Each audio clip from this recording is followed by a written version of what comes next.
In chapter 1, we will focus on the semiconductor physics.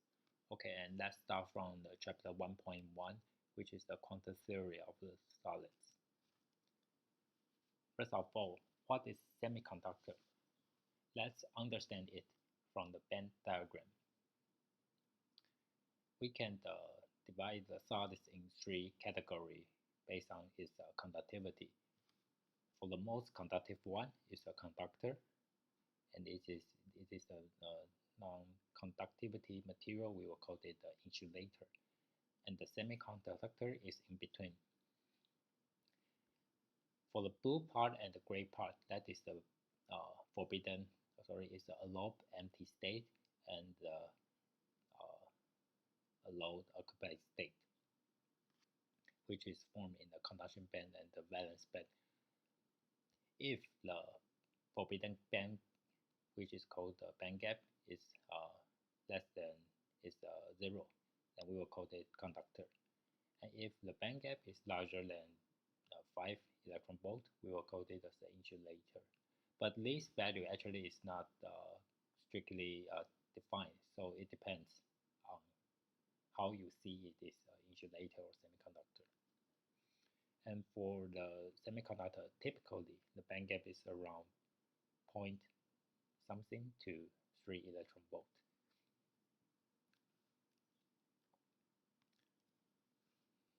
Next, so we would like to understand how to form this band gap. Let's look at the electron orbital outside the silicon atoms. We have the principal number from 1 to 3 in the silicon. There are 2 electrons at n equal to 1, 8 electrons in n equal to 2, and the others 4. The rest of the electron is occupied at the outside orbital. So there are 2 more low levels in the outer orbital states. And we will explain why they can define as S orbital and the p orbital when it has a hybridization. As a finite potential well, as I mentioned, you have learned in the 2nd grade. When these atoms arrange in a periodical way with a fixed distance, which is the most stable crystal, and we can understand them as a periodical potential well. In the inner orbital, those electrons are confined in the potential well, but in the outer orbitals, those electrons at the most outer orbital, they can interact and try to have some chemical interaction, and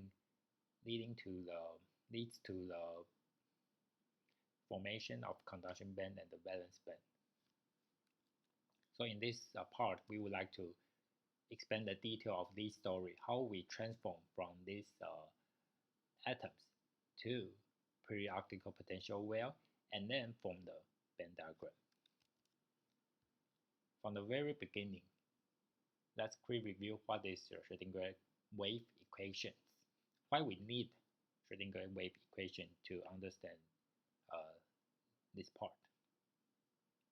First of all of the particles that is not purely a particle in the nanometer scale. It can be a wave or particle duality under very small region. This is the equation, which is a time-dependent full equation. If we use the variable way to separate the function as a time-independent equation as a psi x and the time-dependent equation, then we can solve them into these 2 formula. In the time-dependent part, this function can be listed as the exponential minus j omega t. And in the rest of all, from this equation, because why we can use them to say that it's total energy, it is because in this part it is a time independent one, and in this part it is time dependent one. The only way to make them as the same value is that they are a constant. And in the end, we understand that the constant of this number is the total energy, E. And that's why if we separate the part for the time-dependent part, the rest time-independent part can of the Schrodinger equation can be shown as this equation. That is a general solution of the single wave. So what is the physical meaning of this wave equation? The answer is the probability density of the particle or the wave. To make the physical meaning clear, people use the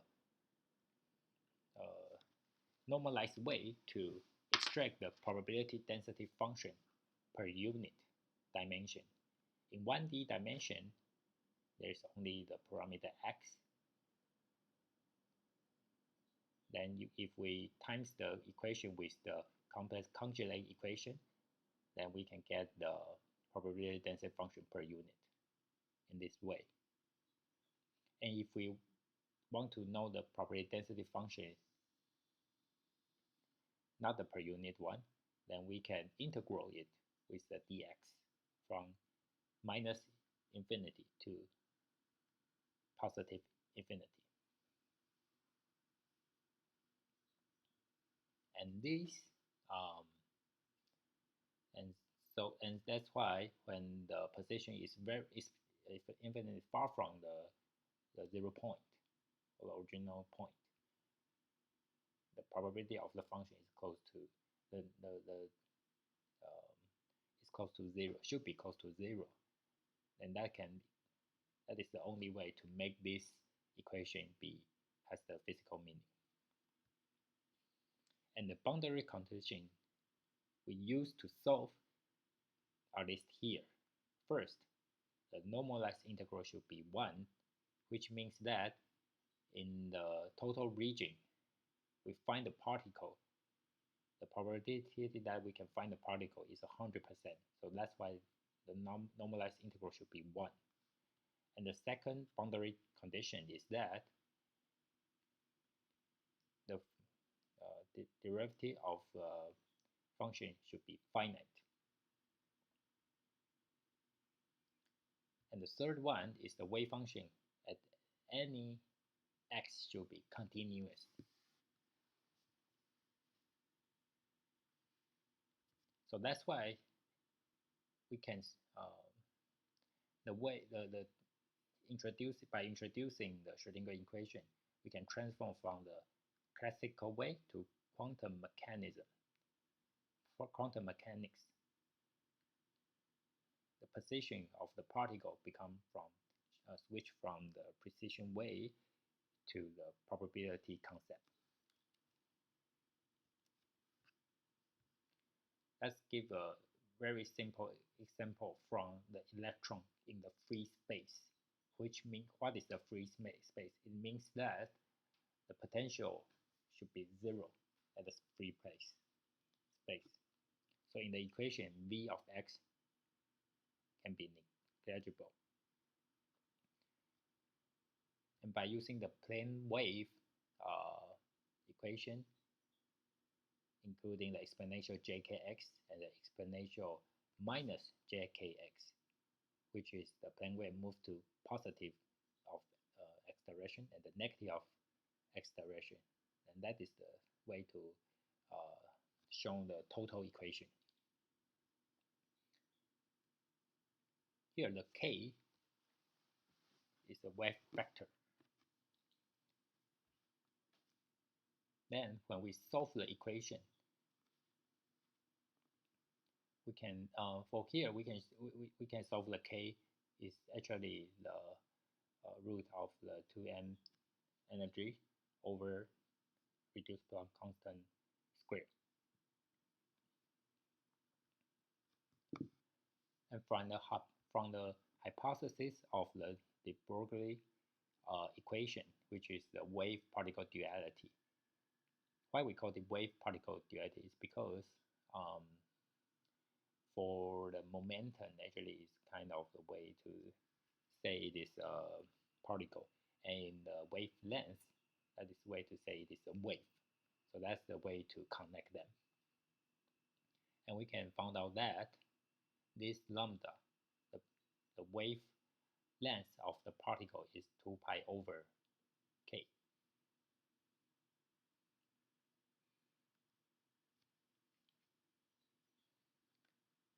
However, if we have the equation of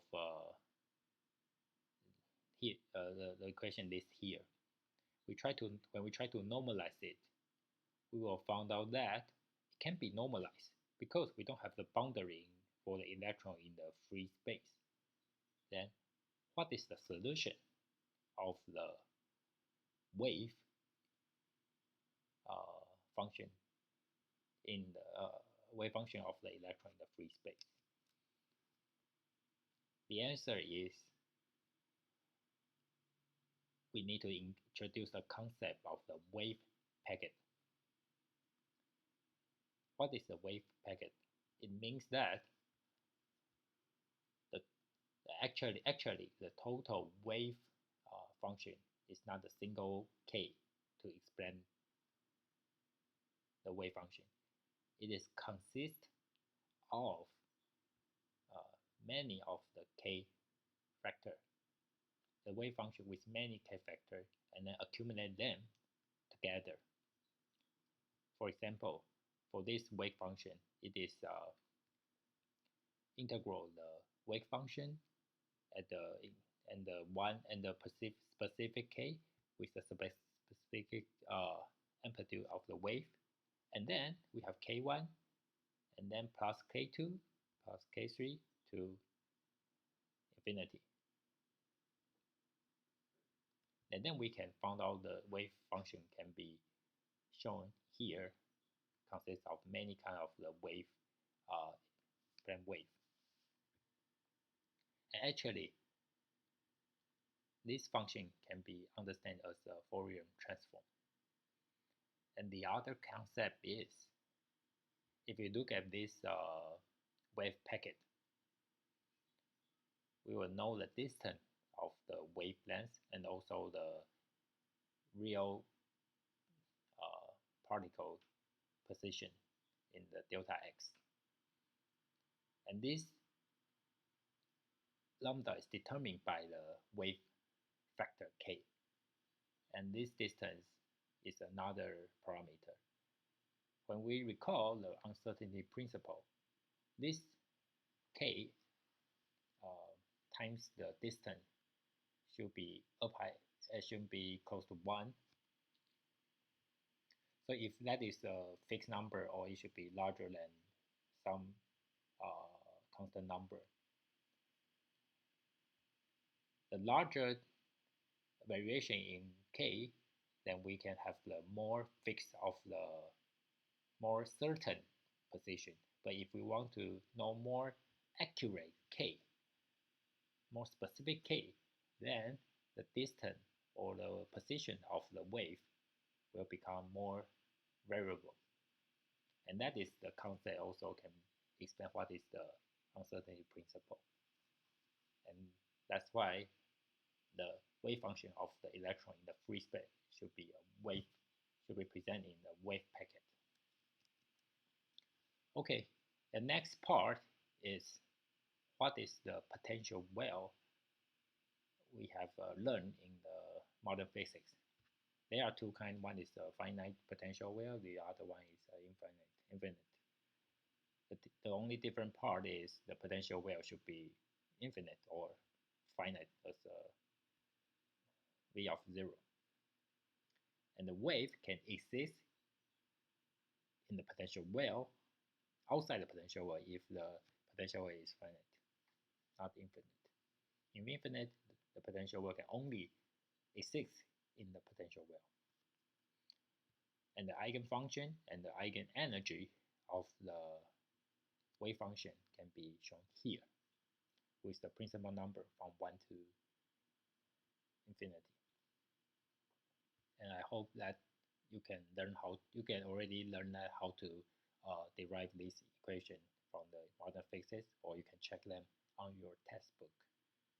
So you will know their eigenfunction and energy in this single potential well. And the wave and the wave function can be shown from n equals to 1 to 4 here, and you can see the wavelength is also change from at different n.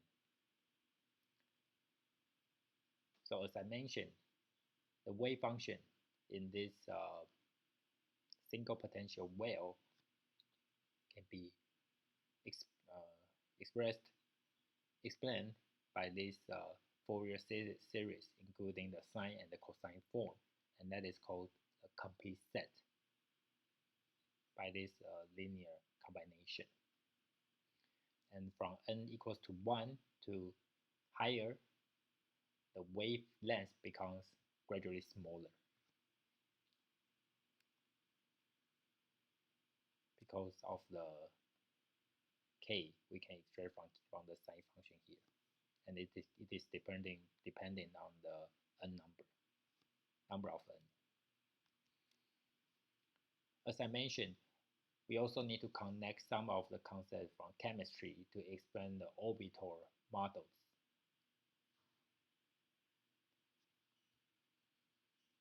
In the valence electrons, the outermost electrons plays a role in the interaction of periodic potential well. This is because it is easiest one to break out from the nucleus, which is, you can understand, is the ionization for conduction. So that's why the outermost electron is very important and have many chemistry interaction. So that's why if we want to understand any new atoms about their properties, the first thing is to check the periodic table.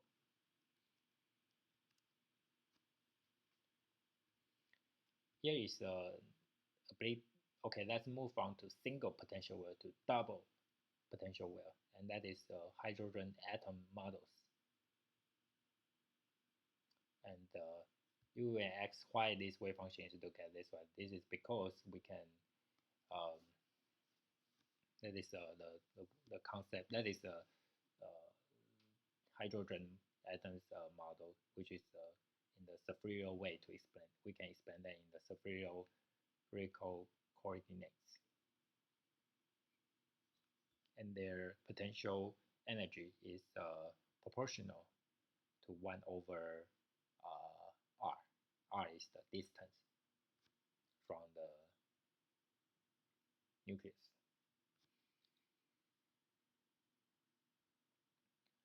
The ground state of the wave function in this in the Bohr radius, r is the this r is the distance. The wave function of the ground state, which is 1 means the n equals to 1 and 0 0, NLM 1 0 0. It is proportional to exponential minus r over a0. A0 is the Bohr radius. Okay. Since this wave double potential well is not a bit complicated, so we would like to explain it by a simple way, which is the Koenig-Penney model. And this simplified wave becomes like a square potential well or rectangular potential well. Why I mentioned the bonding and the anti-bonding energy level, this part we will explain in the following slide.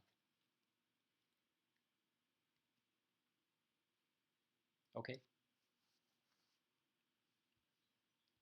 this is the graph that I used in the previous slide,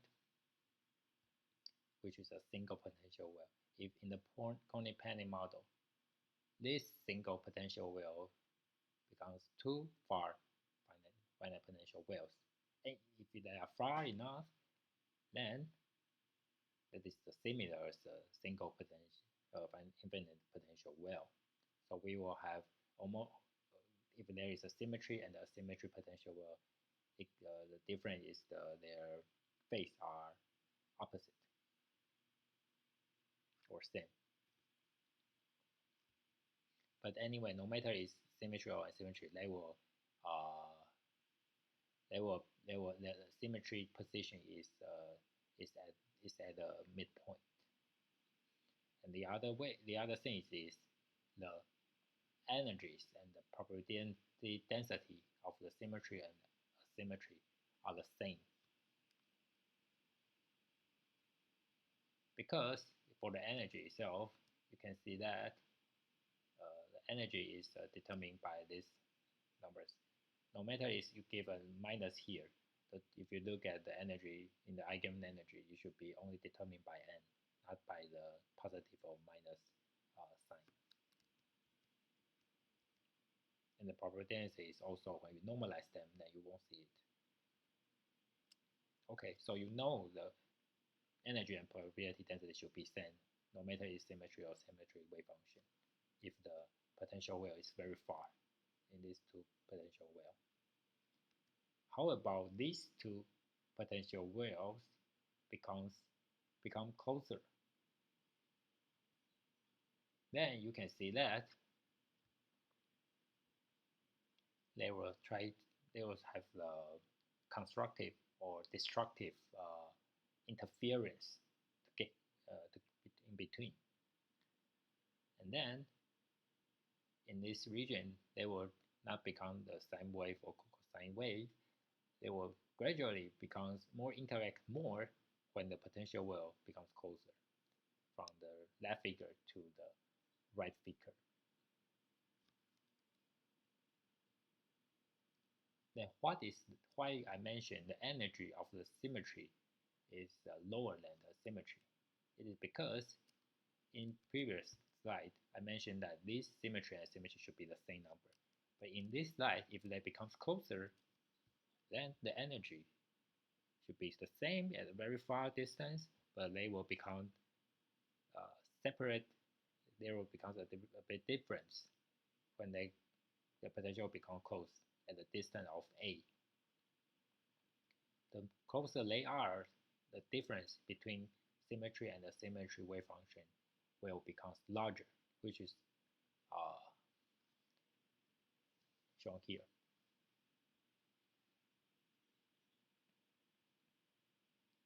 And why symmetry wave function is lower? One of the way to remember it is that for symmetry wave function, it looks like the wave, if it becomes extremely close, like a new single potential, then you can see the wave function. The wavelength of wave function is larger than the symmetry one. So you can use this very simple result to think about it in the single potential where actually the larger the wave function, the wavelength, the energy is lower because of the lower n. And that's why the energy difference is proportional to inverse of principal number square.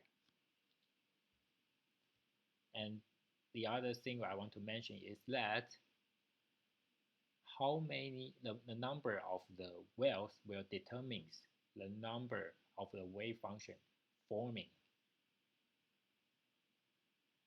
the bands. It means that in the two potential well, the energy will split into two. If there are 4 potential wells, the energy will become will split in 4 energies in the band.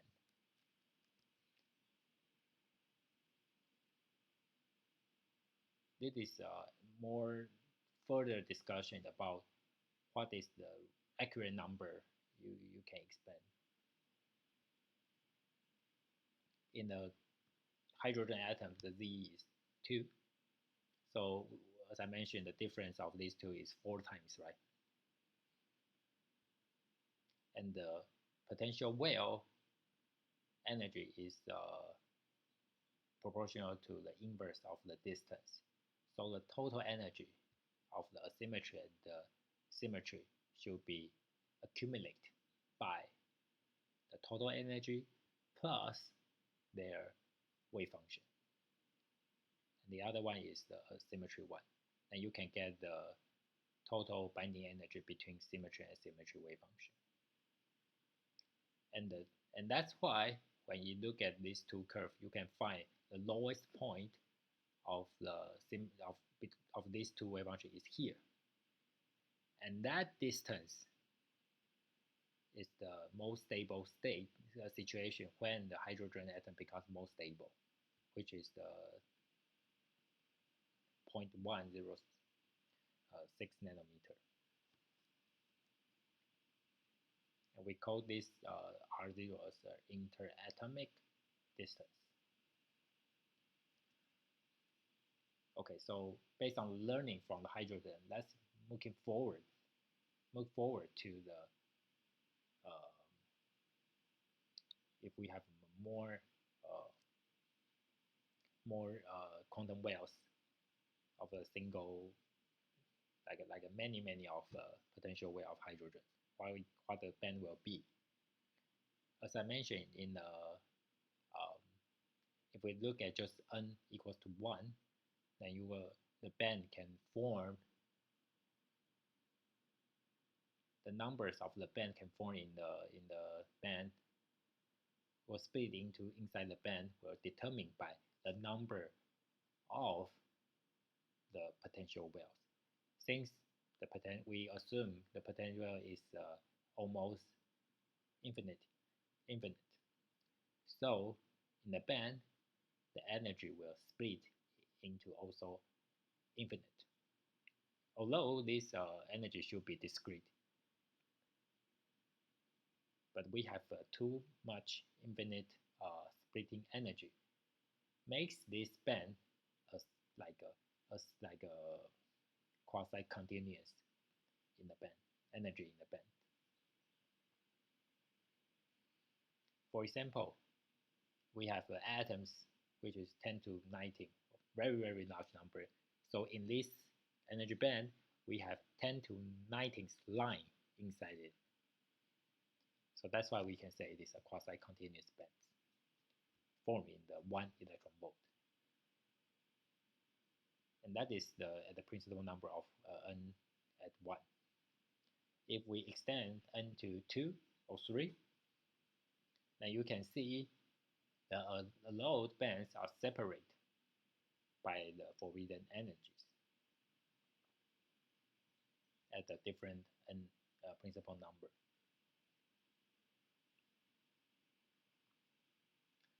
Then you will see that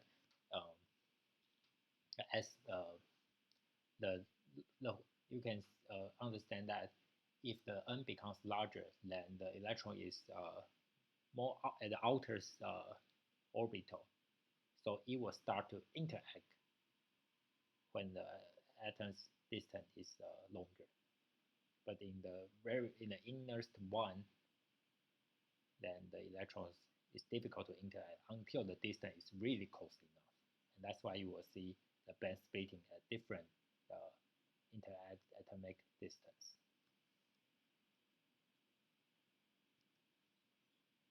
Okay, and that is the simple case for hydrogen. How about the splitting about silicon bands, especially for the outer orbitals? Before more into the band diagram, let's check their orbitals compositions. For 4 group semiconductors, from carbon, silicon to germanium, the outest one of outest orbital is consists of the s and p orbitals. Ps and for 3-5 semiconductor, for example, for gallium arsenide, they are also consist of the s and p orbitals. And that's why I mentioned here, electrons in the conduction band and the valence band shows p-type or s-type behavior. So when they interact together, these orbitals will be hybridized. And then, for example, they will hybrid. In the separate case, we have one s orbital, 3p orbitals. After the hybridization, with the constructive and destructive interference, and this shape will become like these four kind of sp3 orbitals. And in the most stable composition, it will be like a FCC crystal structure shown here. And that's how silicon crystal form from the atoms' quantum mechanics orbitals to structure their electron structures with the s-type and the p-type conduction behaviors. And that is the outer orbitals, which is n equals to 3. Then you can see that if we focus on n equals to 3, as I mentioned that we have 4 outer electrons. 2 are in the 3s orbits, and the other 2 are electrons are in the 3p orbits. At the very far distance, they are independent. And when then becomes closer, they will have the electron splitting. And this electron splitting can have further hybridization, becomes sp4 sp3 orbits. And then, since there are 4 states in the sp3s, in the lower states, and 4 states in the higher state, and these 4 electrons will fill the lowest one in the valence band. And then in the colon, and there are 4 states in the conduction band, but no electron filled inside the conduction band. So that's how the orbitals form the band gap, by the outer electrons hybridization and the rearrange of the position that the electrons can fill. And the stable distance we call A0. That is the difference of the energy is called band gap or forbidden gap.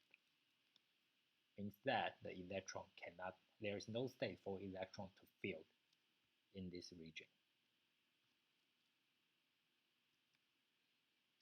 So as a summary, we have the n equals to 1, 2, 3.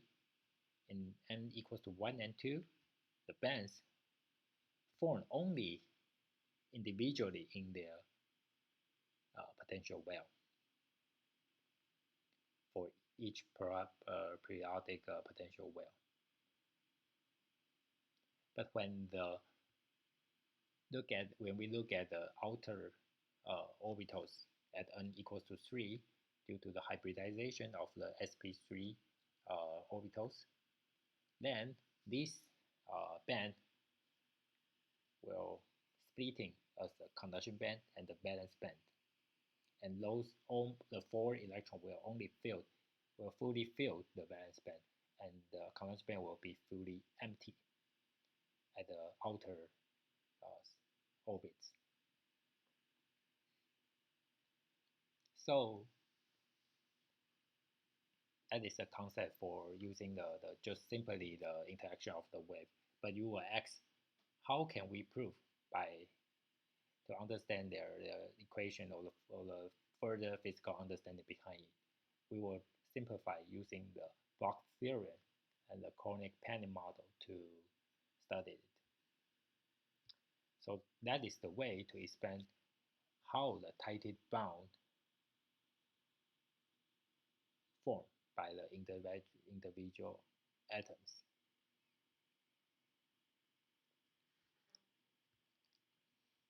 For the bound electron formed very tightly inside the corner, you should understand that it is only tight inside in the potential well in the individual atoms.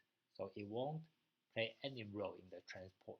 For the transport, we just form for the transport only the outer electron can interact and the transport because they are more easily have the movement.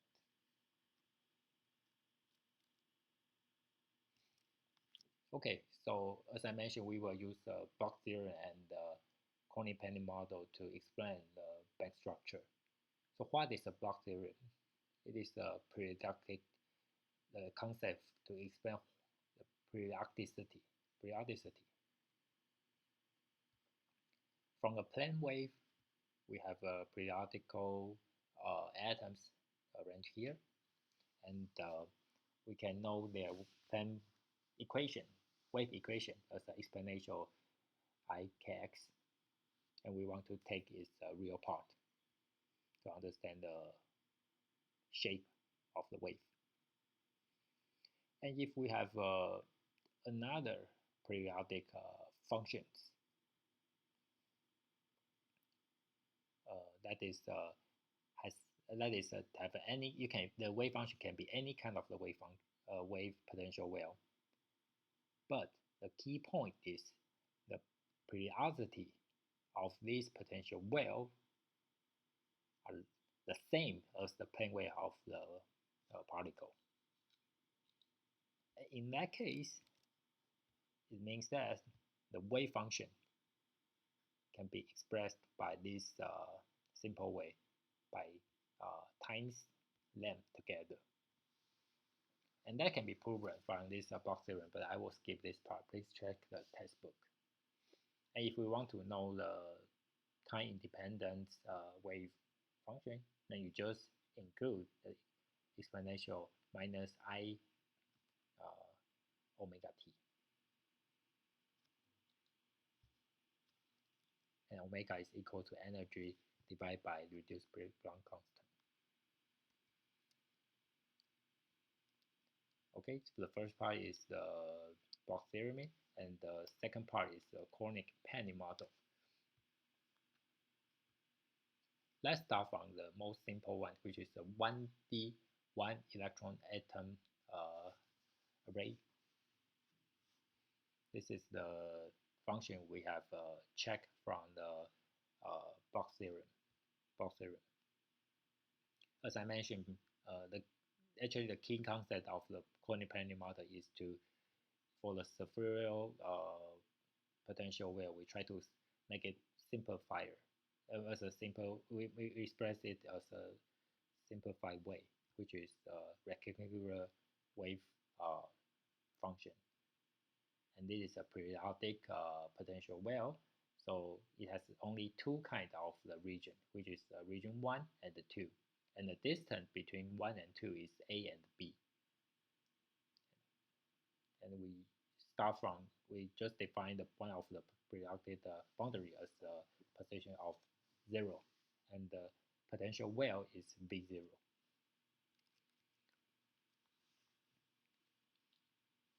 And we have this wave function from the Bloch theorem, right? So by shape, as part is use this simplified periodic wave function from the Cornick-Penny model.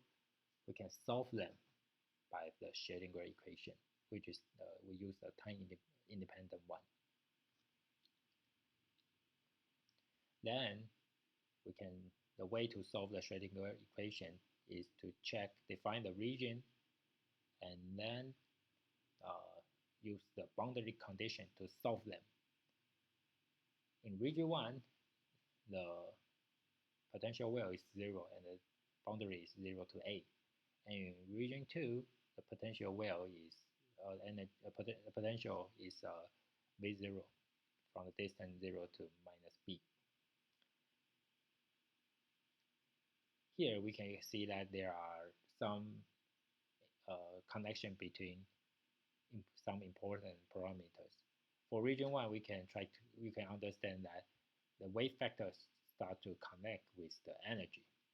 In region 2, you can see that for beta, you can see that the wave factor is how it can connect to the V0,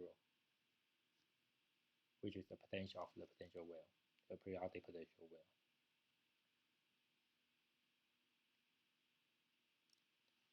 Then we solve their boundary condition, which is should be the same between in the first one is in this 0 point x0, you can see that the potential well should be continuous, right? And also the differential condition should be also the same. And for the other boundary condition is that since it's a periodic wave function, so this location's boundary condition should be the same as this position, which is x equals to minus b and equals to minus b and equals to a. And by solving those equations, then you can use the determining of m to express those above equations, since that are equal to 0, right? So there is a non-trivial solution. Means that the determining of this m, we call it m, should be 0. By arranging those equations, then you can get the relationship and the solution of the formula. Here there is another simplified way to solve it. That is the delta function limit. Means that we try to simplify this wave function becomes like a delta function shown here.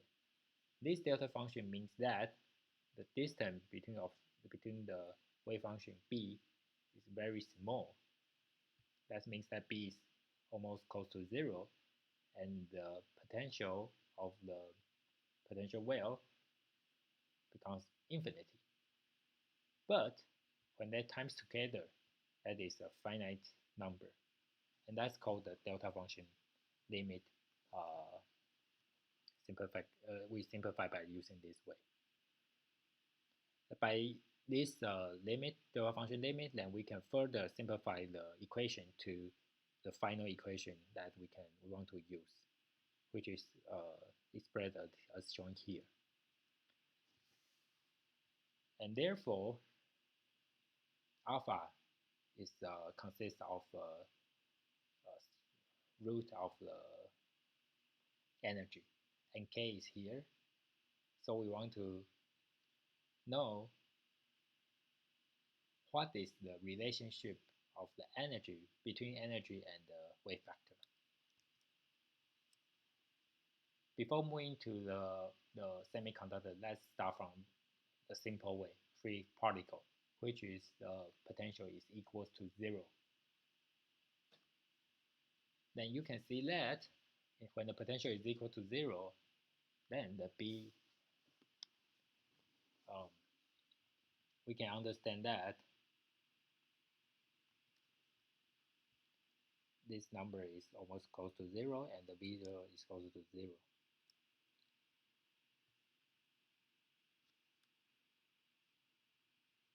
Oh, that means that we can simplify as this minus b is almost close to here, and as a is infinity. Then you can understand as a free particle situation. By using this simplification, then you can solve the EK relationship from this formula. And you can prove the alpha is equals to P over reduced Planck constant, and alpha is equals to wave factor, which is the free particle momentum relationship we solve in the same as we solved in the very beginning. And the total energy is only consist of the kinetic energy. And that's why in the EK diagram, their relationship will become as shown here, which is a parabolic relationship. So I would like to emphasize again, for the EK relationship, E is the energy, or you can consider of the mainly for kinetic energy or the potential energy, but because we are free particle here, so we only have kinetic energy. And for the K, that is concept for free particle, you can understand it as a momentum and also the wavelength.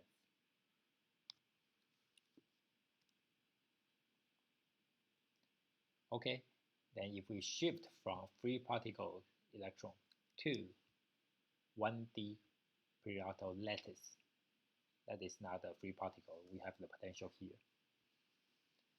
Then we can use the previous equation to separate them into the first part and the second part. For the first part is P prime sine alpha A over alpha A, and the function can be expressed here. And for the cosine alpha A, it is a more simple way to show them. So when we plus two equations together in the as shown in the left part of the equation, it will become like a equation shows in the third in the lower figures. So we want to solve the equation by using the graph to confirm when we will have the solution, when they are equal. So the key is this function should be the maximum number should be between +1 to -1, because cosine Ka, that is the only reasonable the maximum number and the minimum number that cosine Ka can be valid. So when we draw the number of the maximum number that we have the answer is +1, and the minimum number we have the answer is -1, then we can understand that only in this blue region we can have the solve the equation and have the meaningful physical meaning. If we have the physical meanings, the equation with the physical meaning.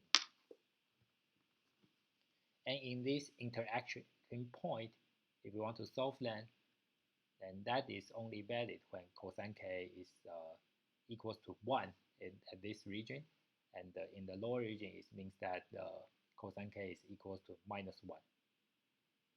That is the interaction point of the left part of the equation and the right part of the equation.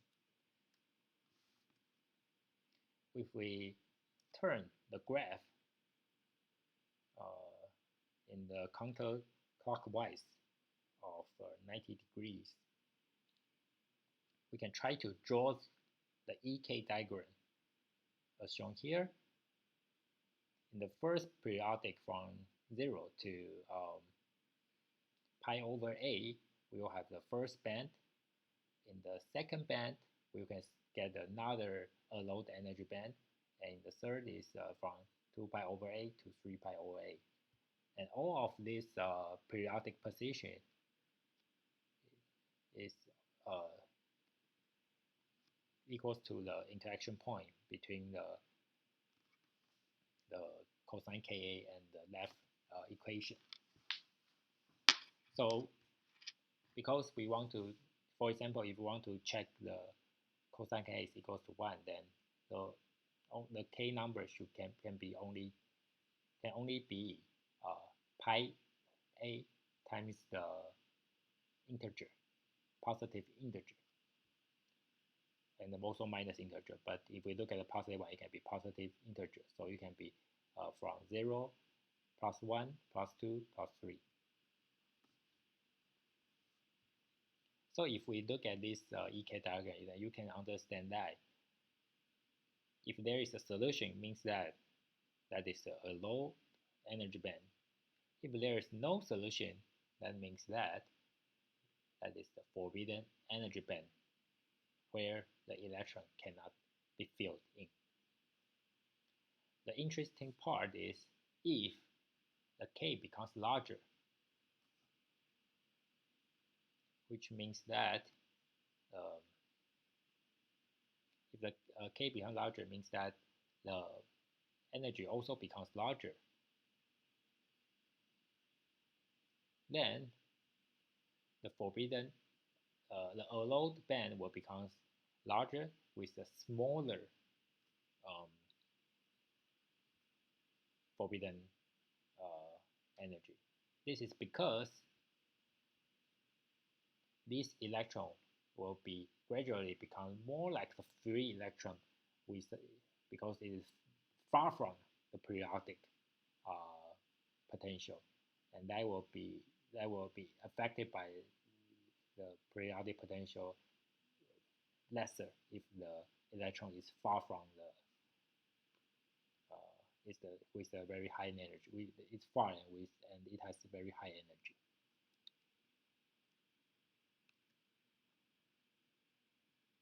Next, that is very important to understand what is the physical meaning in this EK diagram. We just look at the positive part in the previous slide. In the total solution, actually the K can be positive and the minus and the negative.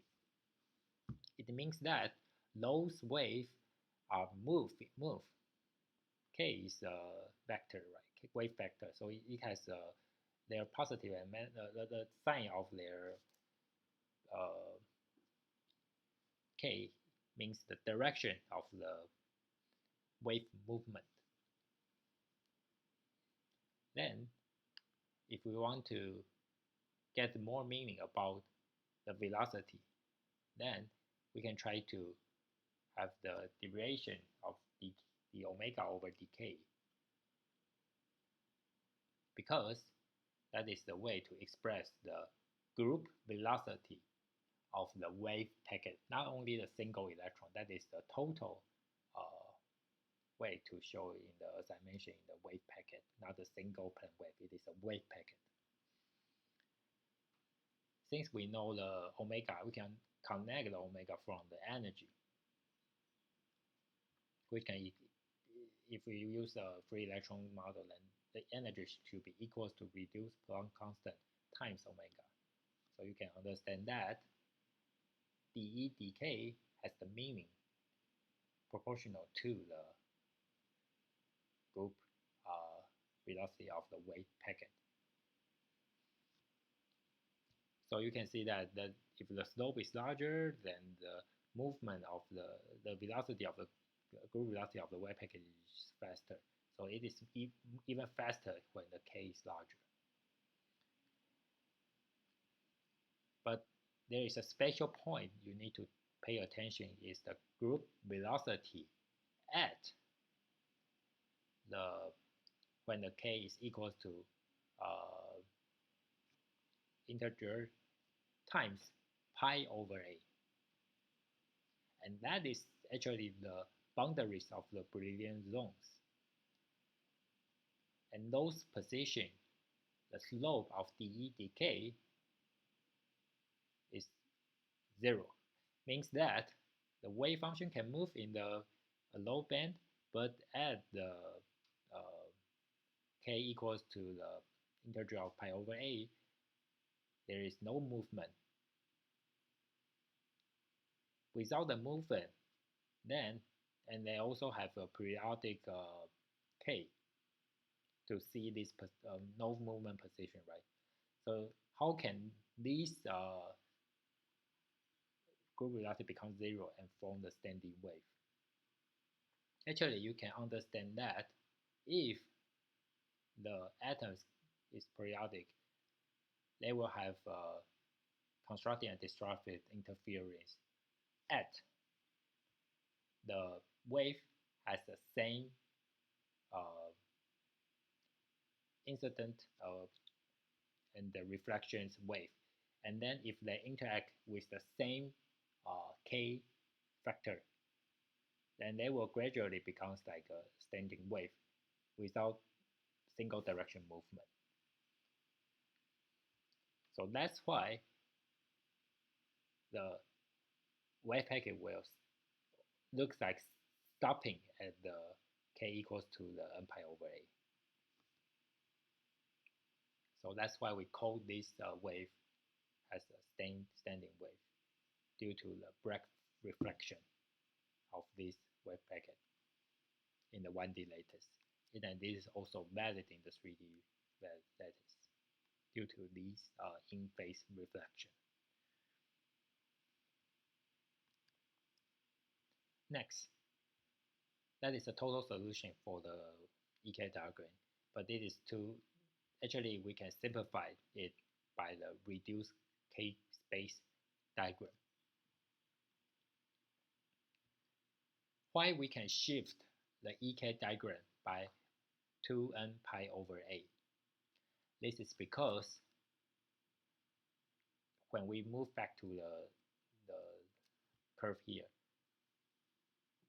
actually we mentioned that this solution can be 2ka over 0, but it can also be ka over 2 pi, ka equals to 0, 2 pi, 4 pi, or even larger. So in the real situation is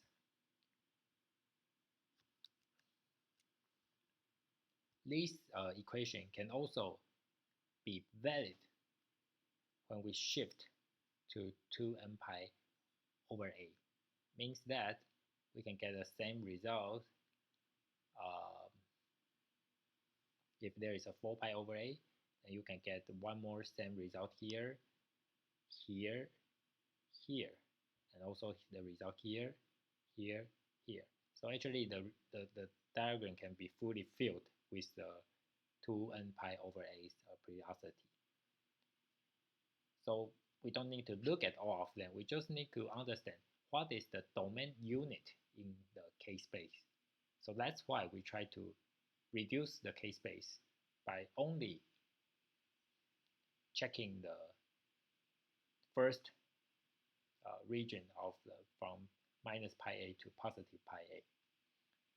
And actually this region is the first Brillouin zone, and the domain unit in this K-space can be expressed by the reduced K-space diagram. And actually this K-space is also the concept of the reciprocal from the real space X.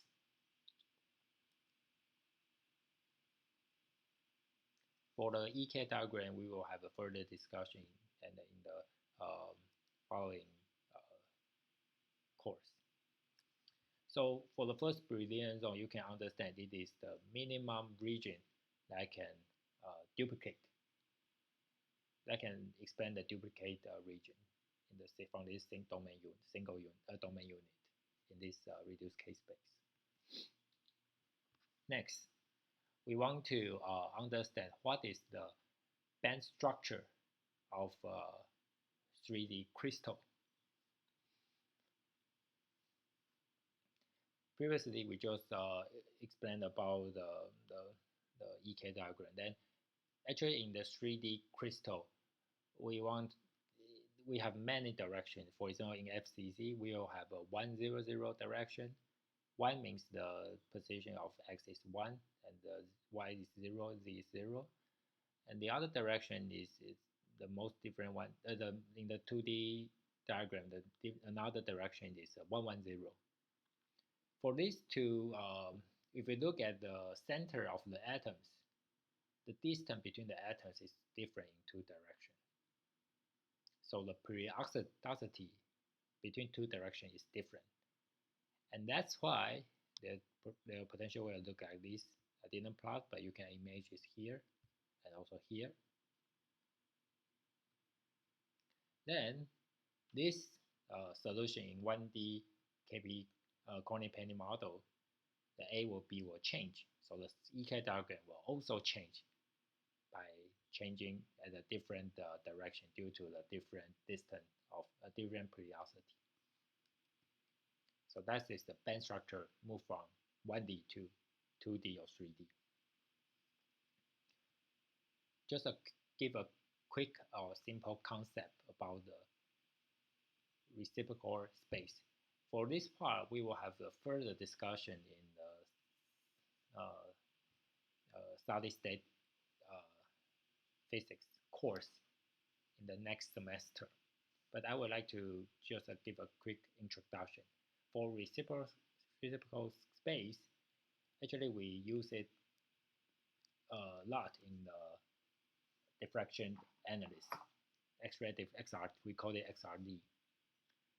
If we want to understand the crystal structure or the crystal structure of the solid, in the real space, it put this solid here, then we can use the X-ray beam from a very strong energy to they will move to this real space, and then when we look at the diffraction uh,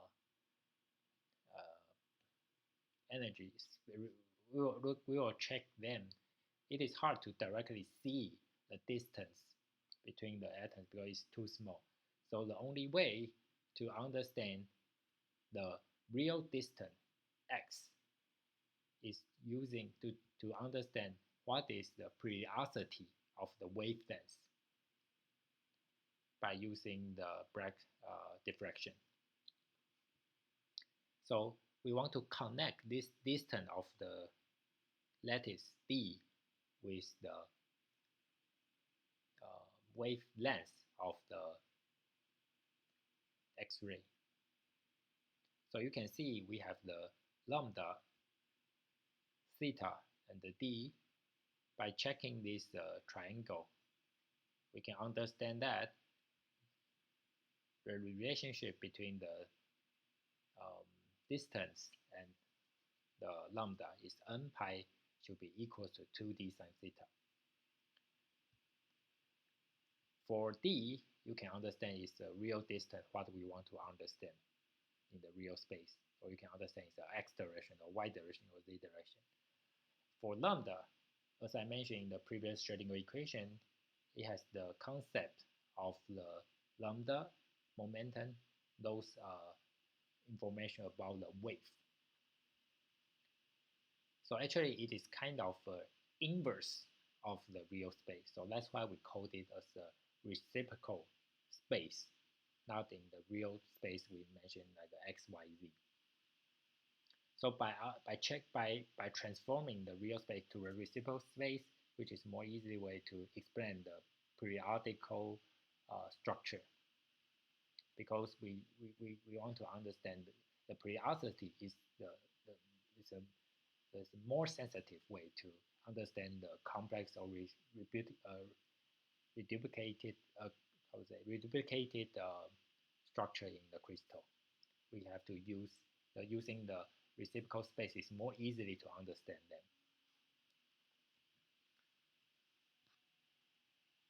Therefore, when we transform, for example, FCC, phase center qubit, in the real space, it can be like a direct lattice here, and which is the 48-fold crystal structure. By using the Fourier transform, we can transform the direction from real space to reciprocal space, or you can call it in reciprocal space. This reciprocal lattice will change from in the real space FCC, but in the reciprocal space it will become like a BCC, body centered qubit.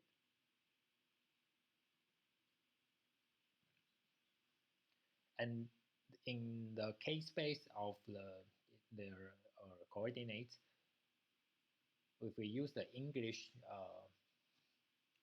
we use English way to label it, means that it is the point position in the K space. For example, L point, K point, X point. And if we use the Greek labels to list the here, for example,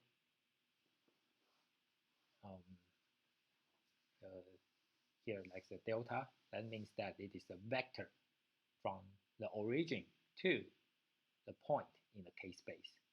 So for X, that is reciprocal space transformed from 1, 0, 0 in the real space. And for this transformation, I won't discuss in this course. If you like to understand it more, please take the course of the solid state physics.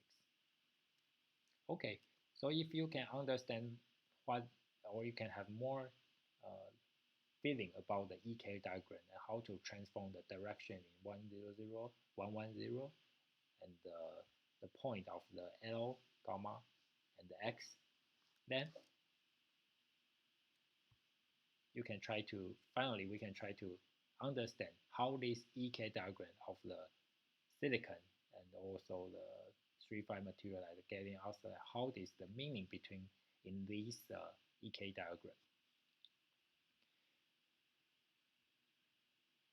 In silicon, the lowest point of the conduction band is in the close to the X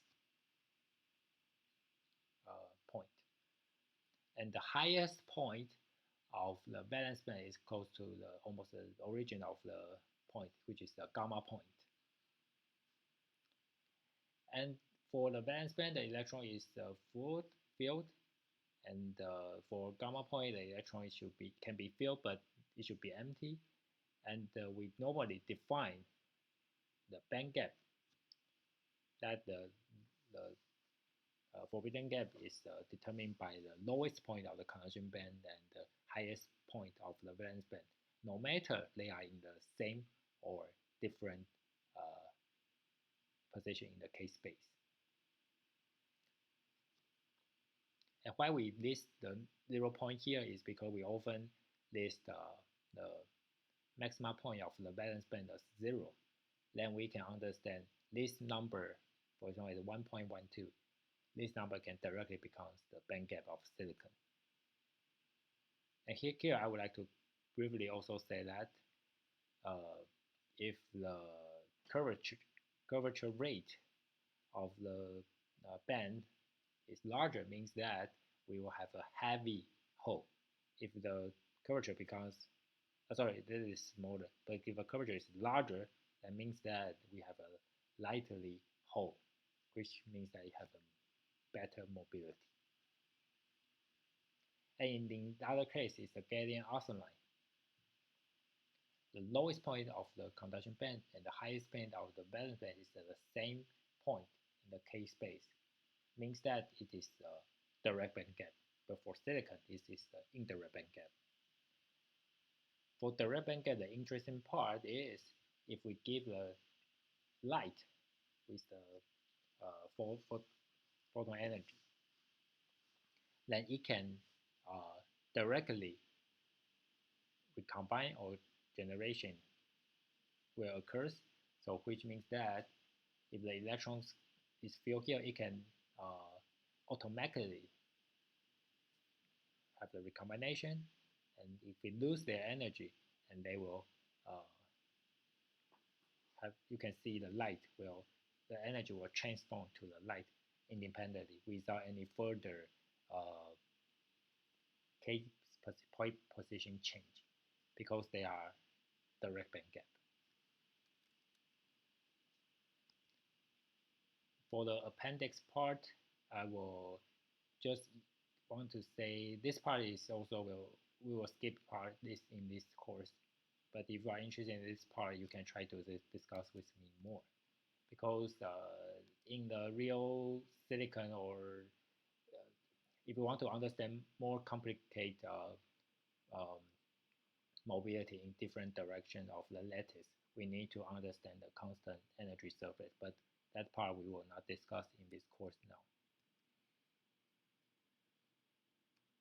Okay, so after understand the EK diagram, the last part for this another last part, the next part for the chapter 1.1 is the momentum.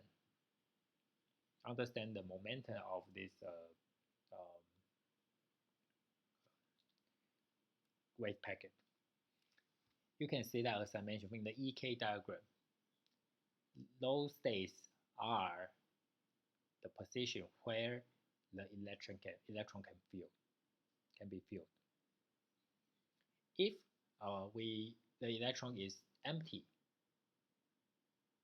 at the I want to emphasize first thing is that the energy will tend to fill the lower energy first. So that's why generally for valence band the electron should be fully filled and for conduction band is fully empty. In some case, if the electron can excite from valence band to conduction band in any way, with some electrons at the conduction band, and how will let the electron drift from how to understand it from the EK diagram?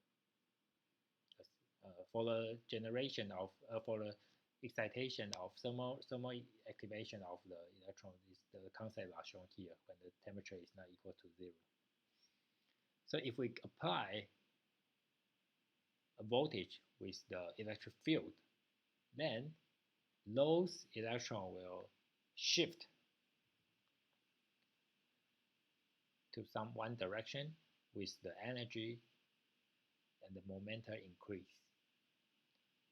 Then, as I mentioned that, if we want to know the average velocity of those electrons, we just try to use dE decay to extract the velocity. And the total number of the electrons just to understand how much number of the free electrons are in per volume. Then we can connect them by using this simple equation. For the drift model, we will discuss more about them after in the 1.3, chapter 1.3. Next, for the effective mass, that is different from the rest mass of the particle. So why we need the effective mass? It is because when we apply the total force in the solid, then we can know the connection from the Newton's second law, which is determined by the rest mass and the accelerator number. But this total force actually can be separated as the external force and the internal force. The internal force means the interaction between the periodicity of the lattice. So when we apply a total force, then if we try to for internal force, as I mentioned here, actually the energy is determined by the positive charged ions, protons, or even some negative charge in the crystals, and that is very complicated and it's almost impossible to extract them. So we want to use some way to express this internal force in some way. So that's why we will shift this term to inside to the left, in the right of the formula. Then we can get the new way to explain the mass which we call as a effective mass. That is not a real mass, but that is more easily to understand if we apply the force outside, because this force will also change the internal force. So we just want to directly understand, simply understand. We just give a force, no matter how internal force change, then we will get the equivalent as a effective mass here, equivalent mass to explain the concept of mass. So that's why we called it as the effective mass. So in the EK diagram, although it is not the free space, but if the curve is valid to the curve is valid to use the parabolic approximation to explain, then we can get the effective mass from the EK diagram by checking their curvature in the band at the position of K2 is at the 2 pi over 8. For example, at the K is 0, then if we can we can approximate the curve as a parabotic curves. Then we can check the effectiveness here at the k2 is equal to 0. So that's why effectiveness is very powerful to transform the classical equation of motion to the quantum mechanics, because we want to simplify the impact of the internal force.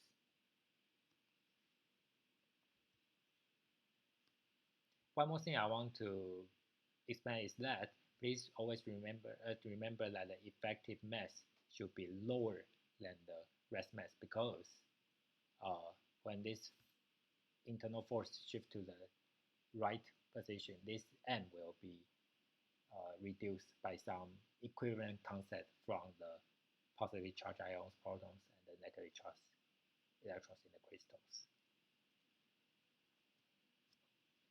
Next, we talk all the things about the electrons in the previous slide, but in another way is that in the valence band, if we, although the electron is fully filled, but if there is some empty position of in the crystal structure, the electron will tend to fill them by the attractive force. And once it fills to one position, and the other way, the origin point will start to have an empty space, then they will attract another electron to fill it by the continuous process. We can regard it as a kind of the concept of the positive unfilled charge movement. So that's why we try to introduce the concept of Hall to explain the movement of the empty state, especially in the valence band. So we can also accumulate the velocity of this empty state as a whole, which is a positive charge, but for electron is a negative charge. Okay, so the final part in the chapter 1.1 is the Fermi level and the density of state, and to explain the total number of the charge. Before moving to that part, we like to explain using this concept using the parking lot. So how many cars are in the parking lot from the first floor, second floor, third floor, fourth floor? The answer is the total of the cars in the parking lot determines of the number of space in each floor. For example, in the third floor, we will have 1, 2, 3, 4, 5, 6, 7, 8, for example, 20 space in the third floor. And we want to understand the second part is the probability, which is the most difficult part to understand. People tend to park their car. For example, they want to park their car in the first floor more because it's more easier to clean. They don't need to move to the third floor, second floor, third floor, even higher. It takes time, right? So the probability to fill the park, to park your car is higher at the lower floor than the higher floor. So you need to times the probability. And the third term is the total number of the floors. If you have 5 floors, then you need to times 5. And that's why the total of the cars in the parking lot should be consist of these 3 terms times together. And if we transform this parking lot to the energy band in the semiconductor, then you can understand it as a density of state, or we can say density of quantum states. Means that how many quantum states that electrons can fill. And for the probability that the electron can fill, we need to understand what is the distribution of very large amount of electrons. How is the wave the behavior they tend to fill in the states. And for dE means that how many energy we need to accumulate all the energy into every single per energy. we need to integrate them. Okay, so let's shift from parking lot to the real bank structure. As I mentioned, we need to understand what is the total number of the state that we can fill and what is the probability that electron want to fill. And then last part is the that is the per energy, right? So we need to understand how many energy we need to integrate all of them. So for density of state, we use the G of E to C means in the conduction band to explain it. And for distribution, we will use the Fermi level Fermi Dirac distribution to explain that part. And this part I will explain each of them one by one later. And DE is more simple. So the most difficult part is the G of E and the F of E. What are them? For G, it is the density of the low quantum state in the conduction band. For F, it is the probability of a state which is occupied by an electron.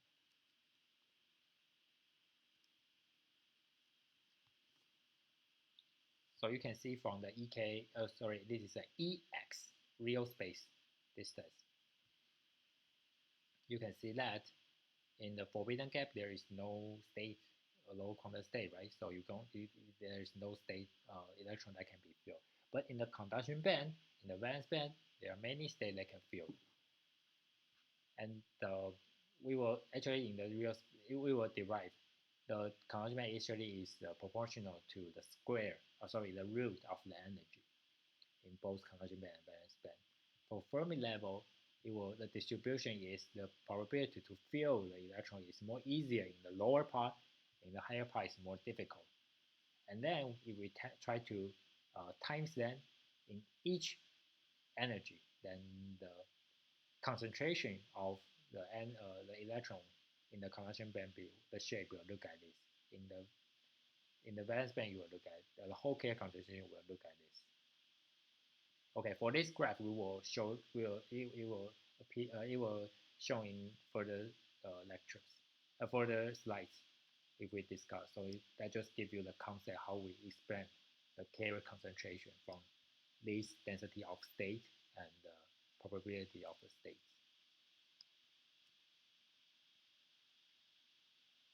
Okay, let's expand from the first part, density of state.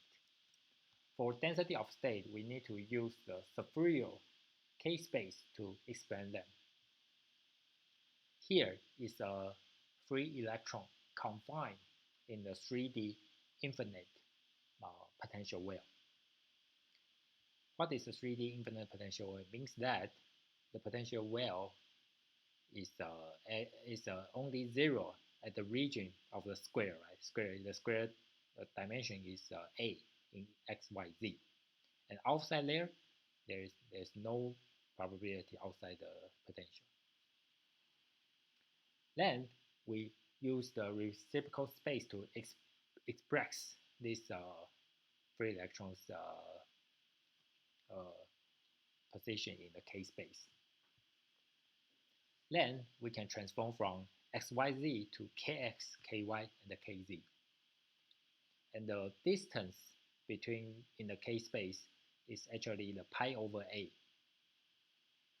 It determines on what is the how you define the K space in the lattice in the real space, and you transform to the K space, and the distance between each atom is pi over a. And then we use the Spherical to understand this. In this thin Spherical distance dk,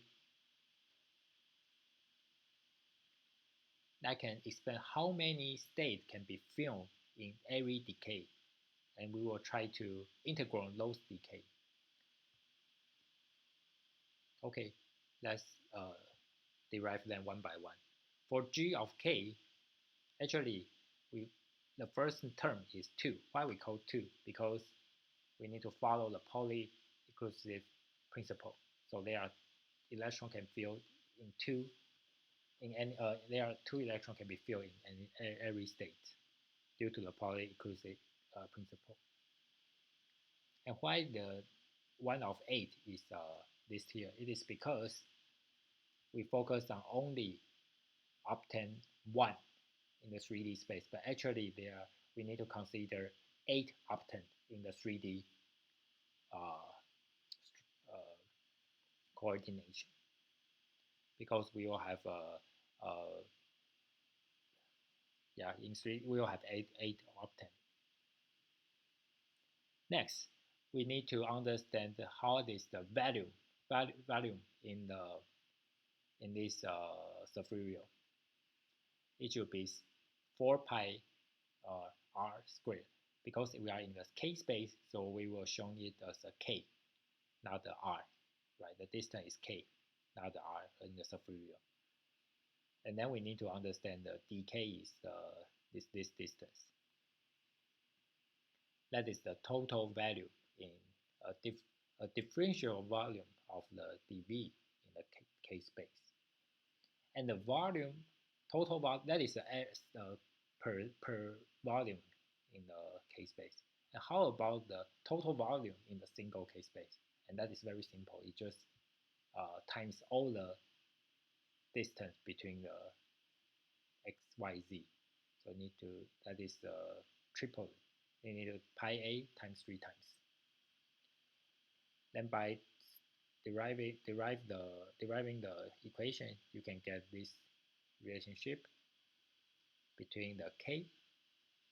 You can express the g of dk by using the k and a.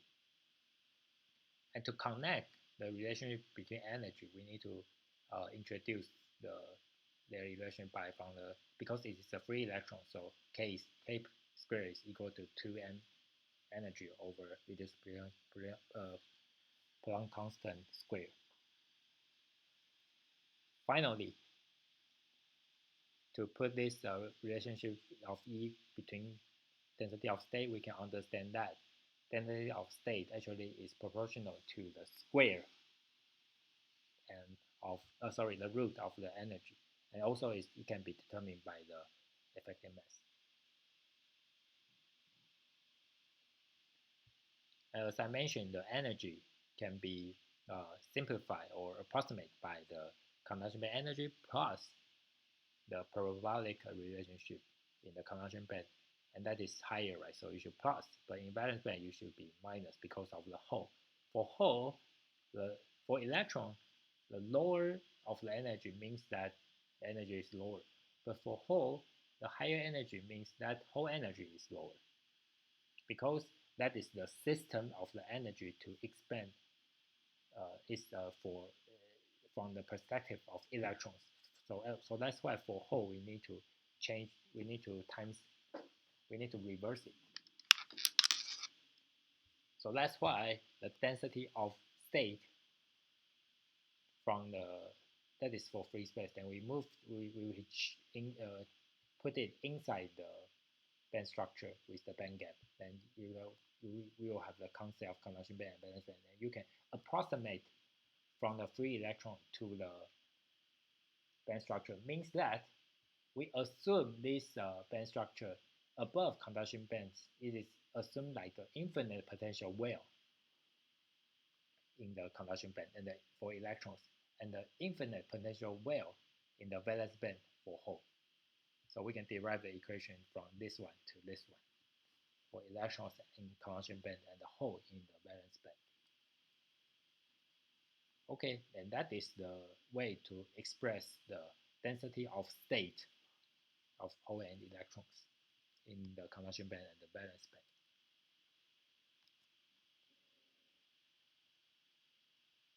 After understand the density of state here, the next part is to understand the probability. For probability, that is also about the quantum mechanics concept. I just give you the summary. For the statistic way to understand the distribution, there are 3 main ways to show the statistics model. The first is the Maxwell-Boltzmann approximation. The other one is a Bose-Einstein relationship, and the third one is a Fermi-Dirac. The difference is that between these 3 statistics model is are shown here. First is distinguishable, or what is the category of the particle with different spin. And the third is there any limitation for the numbers of particles can be filled in per state? I've summarized here. I'm not going to say them one by one. And then you can express the distribution probability by these three models. So let me give you an example. If there are three energy levels and you have two particles, how many statistic way you can find in each statistics model? First, for Maxwell-Boltzmann model, if there are three levels, the particles are distinguishable, so they are different colors, so you can assume they are different. And second is the numbers of the particle can be filled per state is unlimited. That's why in the lowest energy you can fill two particles or only one. So that's why in the Maxwell-Boltzmann statistics you will have most combination to express their probability. But for Bose-Einstein relationship, the statistics model, you cannot distinguish them. So that's why the color is the same, and the particles can be filled in per energy is also unlimited. So that's why you can put it 2 or 1. That is the second most situation. And for Fermi-Dirac distribution, they can not distinguish, so they only have one same color. And furthermore, they cannot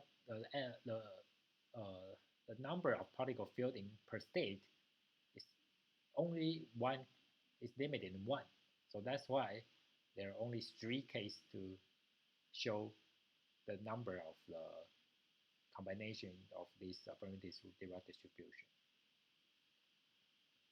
So we will have 9 situations in most MB statistics, 6 in Bose-Einstein, and 3 in Fermi-Dirac. And their formula to express the distribution probability are shown here. The first one is exponential minus energy over kT. And the second one is 1 over exponential energy kT over kT minus 1. And the third one is plus 1. Okay. For generally, for electrons and atoms should be the Fermi-Dirac distribution, and that's why we will use this Fermi-Dirac distribution to explain the probability of the total electrons. The total electron can fill in the state by using this probability. But to simplify the equation, in some situation, we can approximate this probability as the Maxwell-Boltzmann approximation. So we will understand when we can simplify the statistics in this Maxwell-Boltzmann approximation by using this more simple formula. Let's see. That is the mathematical way to show the total probability. If there are, for example, there are 5 states with a total energy of 22, how many combination situation we can find in the distribution of each particles in this different energy level, which is in the first energy is 2, second is 4, the third energy is 6. And you can see that for this one, 2 times 2 plus 3 times 6 times 3, the total number is 22. That's one case. So there are many cases. You should sum all of them. And the combination is Cn over Cnk, and you can get the number here. So our interest is what is so you can see that the total probability can express in this formula, and we want to maximize the total most possible configuration. Then the only answer, I will skip it, but you will understand that you can, the final conclusion is that the density, the probability, that is the total state that you can feel. And that is the total number, the electron you have. Then the probability will can be explained by the Fermi-Dirac distribution's equation. So you can see that the electron will more easy to fill in the lower energy, but difficult to fill in higher. And that is the distribution of the total electron will tend to fill by following this probability. And if follow the most best one Boltzmann approximation, you will look at this. For Boyce and Einstein, you will look at this. So you can see that if the energy position is above above Fermi level larger than 3 kT, actually it's almost overlapping. So in this region, we can simplify the probability from Fermi-Dirac to Maxwell-Boltzmann approximation. So you can see that in the Fermi-Dirac probability function, they can have two cases. In 0K, the electrons are filled from almost in the just follow the lowest energy level and fill them one by one. But if you give some temperature to assist the electron to fill to higher, they have some energy, right? So they will have a distribution not only at the ground state in the lowest state. They will have some of them will gradually excite to the higher energy position. So if we look at the Fermi-Dirac distribution here, in the 0K, actually the probability is 100% below Fermi level. They will fully fill below Fermi level.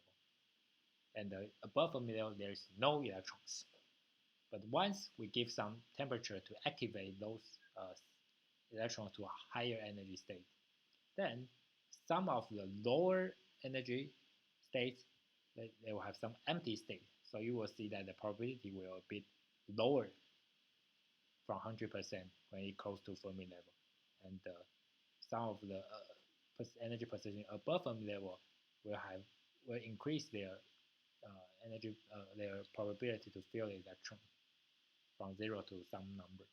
And the higher temperature, then the slope will become even slower, from very steep to almost like a state function to with a smaller slope. And that is the case how to explain how the electron will fill below Fermi level or above Fermi level. But no matter what temperature it is, at the Fermi level position, if the energy is equal to EF, and this term becomes 0, so the Fermi F of E, the value will become half, which is 50%. Means that the Fermi, you can at any temperature, means you can understand that the electrons feel that the Fermi level is the probability is 50% at any temperature. And that is the concept for electron. If we want to expand the probability for hole, you just need to use 1 minus the probability of electrons. In the rest of the part is the probability to find of the probability of finding a hole. So actually it's like a symmetry way to show their graph in the Fermi-Dirac probability function.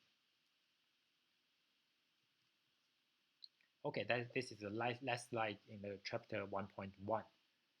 In the Maxwell-Boltzmann approximation, as I mentioned, the formula is shown here, but it is a bit difficult to do the simplification or derivation if we use this function. So we would like to understand. Luckily, it is good that we can try to approximate the function in the Boltzmann approximation if the energy is above Fermi level above 3 kT. then we can use a simple way to explain the distribution, probability distribution of the electrons and the holes. So if the Fermi energy is larger than the it's smaller than the, for example, if we look at here, let's look at the electron first. When the Fermi level is larger than 3 kT, which is the energy is larger than 0.0474 electron volt. Sorry, that is not a volt. That is a probability. Actually, the probability is already very low. At that probability, which is around 4%, where the electron can 5% where the electron can fill, which is mostly empty, but 5% can be filled. Then we can simplify the equation to the Maxwell-Boltzmann approximation shown here. And this number actually is quite larger to 1. So the Fermi-Dirac distribution can be changed to this equation. And for hole, that is another equation. I will skip it. So what is the distance of 3 kT? For room temperature at 3 kT, it is around 0.077 electron volt. So actually this region is quite smaller than the band gap. Means that if we look at the band structure here, if the Fermi level is here, then this region, almost all of the region is valid. So you can understand that actually this Fermi-Dirac distribution is a bit overestimate the slope. Actually, in the real situation, this Fermi-Dirac distribution should be very, very steep. But we want to make you understand that. That's why we use very large slope to explain, right? But in the real situation, it's very steep. So actually, the probability to find electrons is very, very low above Fermi level, and many regions is valid to use the Maxwell-Boltzmann approximation. And that's all for the chapter 1.1.